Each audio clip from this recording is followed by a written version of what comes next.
Piling po natin ngayon ang ating mga Dragon Boat athletes mula sa Philippine Canoe Kayak Dragon Boat Federation o PCKDF na lalaban po sa World Games sina John Ray and si Leia Lynn. Mubati ka muna sa ating mga viewers. Magandang hapon po sa mga viewers. Ikaw? Ay po, magandang hapon po sa mga nanonood po. Okay, so una sa lahat, I think meron na tayong line-up na yun kasi in the past few days, based sa mga updates natin, wala pa kayong line-up for the Dragon Boat team. Pero sa ngayon, meron full na, as per guidance ng ating Presidente Ma'am Lena Escoliante, meron na ba tayong line-up? Yes po, meron na po, complete na po. Okay, so of course, alam naman natin Dragon Boat is one of the sports na paglalaban-labanan na para dito sa World Games. So, siguro pakikwentuhan nyo na muna sa amin kung paano kayo naganda para dito sa ating competition. Considering this is a team sport and a sport of strength and endurance nga magdating niya sa competition. Ikaw muna, Miss Leia. So sa amin po, everyday po kami nag-training po and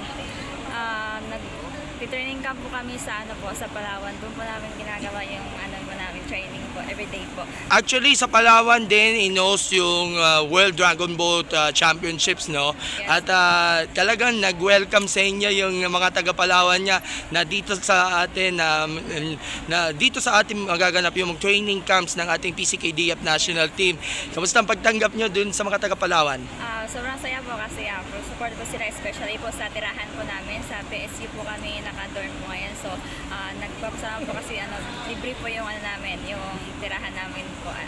Saka nakaka-concentrate po kami ng training po. Ikaw naman, John Ray, kamusta ang training camp ninyo? Pinagandaan din naman namin na guard training na din naman po kami sa pag namin training camp din sa Palawan. How about yung sa strength and conditioning at sa iba pang aspects, mental health, sabihin natin game na kayo pagdating nga doon sa mga iba't ibang aspects na yun? Pero maganda naman din yung mga namin, nasa condition na din naman yung mga katawan po namin ngayon. So, handa na po sa laban na gagawin sa China. Okay, expectations for the both of you sa mga events. Ano yung event na sasalihan niyo po? Meron po kaming 10-seaters mix, 500 and 200. Then meron din pong 8-seaters, 500 and 200 din po, and then 2,000 din po.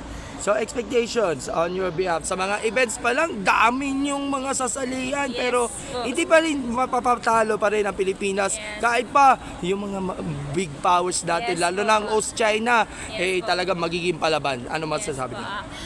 We will do our best na lang po, gagalingan po namin.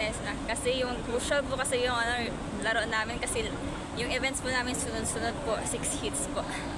Ikaw naman, John Ray, expectations on your behalf. Gagawin na lang po namin lahat siguro kasi mahirap din yung mga kalaban din sa lalo't host yung China ngayon. Okay, sa suporta naman ng PCKDF, of course, the PSCPOC para dito sa mga events, ano ang pagtitiyak natin? Nagpapasalamat din po kami sa mga nagtulong po sa amin lahat sa PSC at sa PSC. Siguro, ito na pagkakataon yung dalawa para magpasalamat na po. Ikaw muna.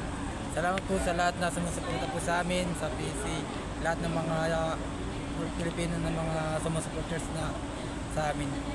Ikaw naman, Lea. Nagpapasalamat po ako sa Philippine Sports Commission, Philippine Olympic Committee at Philippine Canoe Kayak Dragon Federation, sa lahat po ng mga coaches namin, sa teammates po namin, at sa lahat po ng mga sumusuporta sa amin at pinag-pray po yung success namin. Maraming salamat po. Okay, John Ray and Lea, good luck. God bless. Makikipag-update ulit kami at of course, the best of luck sa ating PCKDF National Dragon Boat Teams. God bless. Thank you po.